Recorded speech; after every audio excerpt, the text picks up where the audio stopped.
Menteri Koordinator Bidang Politik, Hukum, dan Keamanan atau Menko Polhukam Mahfud MD menyatakan status tersangka Nur Hayati, mantan bendahara Desa Citemu, Jawa Barat, tidak akan dilanjutkan.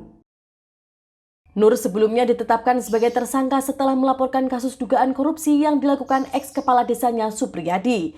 Staf khusus bidang komunikasi Rizal Mustari mengkonfirmasi pernyataan Mahfud tersebut. Mahfud menuturkan Nur tak perlu datang lagi ke kantor Kemenko Polhukam.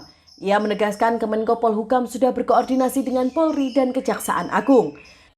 Diberitakan Nur mengungkap dugaan penyelewengan anggaran desa lebih dari 818 juta rupiah yang dilakukan Supriyadi. Ia melaporkan dugaan tindak pidana korupsi itu ke polisi.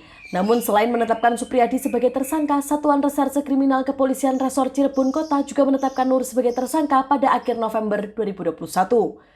Polisi menduga Nur Hayati melanggar pasal 66 Peraturan Menteri Dalam Negeri nomor 20 tahun 2018 tentang pengelolaan keuangan desa. Menurut polisi, Nur Hayati turut melakukan dan terlibat karena telah 16 kali menyerahkan anggaran secara sadar ke Supriyadi, bukan kepada aparat desa yang seharusnya.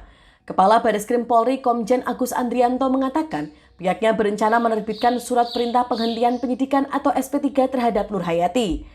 Menurut Agus, penerbitan SP3 itu dilakukan setelah Biro Wasidik melakukan gelar perkara dan disimpulkan bahwa tidak ditemukan cukup bukti agar kasus tersebut dilanjutkan ke persidangan.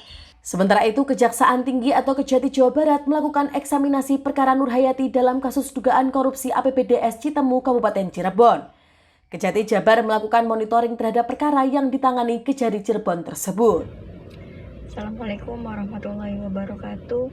Saya Nur Hayati, Kawal Keuangan Desa Citemu, Kecamatan Mundu, Kabupaten Cirebon. Dengan video ini, saya ingin mengungkapkan kekecewaan saya terhadap aparat penegak hukum, di mana dalam mentersangkakan saya yang pribadi yang tidak mengerti akan hukum itu merasa janggal. Karena saya sendiri sebagai pelapor, saya yang memberikan keterangan, saya yang memberikan informasi kepada penyidik selama hampir proses 2 tahun penyelidikan kasus korupsi yang dilakukan oleh kubu Supriyadi Desa Citemu.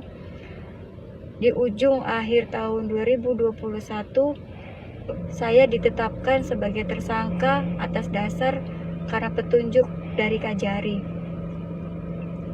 Dalam penyampaian surat tersangka ke saya, yang waktu itu disampaikan langsung oleh Kanit Tipikor sendiri mengatakan bahwa Bu, sebenarnya saya itu berat ngasih surat ini kepada Ibu karena kami tahu betul bagaimana peranan Ibu dalam proses terkuaknya kasus korupsi di Desa Citemu yang dilakukan oleh kubu. Demikian informasi dari Tribun Jateng Update.